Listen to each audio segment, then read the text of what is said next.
Déroutants et distrayants, les enfants sont venus nombreux pour voir Zabataz et Zibibo sur scène, deux clowns enjoués sur le trajet des vacances à bord de leur Simca 1000, au compteur de multiples infractions au code de la route par ignorance. Mais Securitos, le clown sage, les remet dans le droit chemin.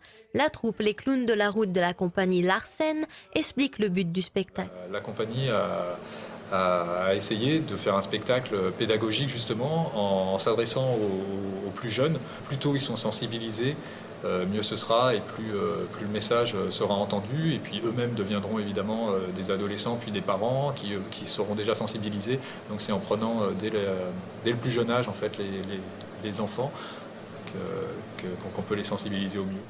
Une vocation pédagogique sur le code de la route permet aux futurs conducteurs d'acquérir des notions de sécurité routière pour soi et autrui de manière humoristique. Dans ce spectacle, il y a pas mal de chansons aussi et que les enfants reprennent. Et donc on leur demande aussi à la fin, enfin on les encourage à en parler à leurs parents, à chanter les chansons, à dire à leurs parents si jamais ils ne respectent pas ou ils téléphonent en conduisant, à leur dire ben c'est pas bien, il faut s'arrêter, voilà. Donc c'est vraiment aussi, on essaie de responsabiliser un petit peu les enfants parce qu'ils ont vraiment aussi un rôle, même s'ils ne sont pas conducteurs. Basés sur des faits réels et vus par des professionnels de l'enfance, les clowneries présentées responsabilisent les conducteurs, leurs passagers et les piétons pour un avenir en toute sécurité. Il y a un travail préalable avec les pédagogues, les instituteurs notamment.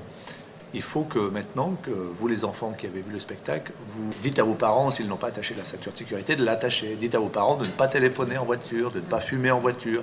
Dites à vos parents de respecter le code de la route. Et comme ça, ils sont acteurs aussi, parce que quand on est dans une voiture, il n'y a pas que le conducteur qui a la responsabilité, tout le monde est responsable. Et les enfants aussi ont leur part de responsabilité. Des mésaventures pour la bonne cause, où rire et conduire vont de pair.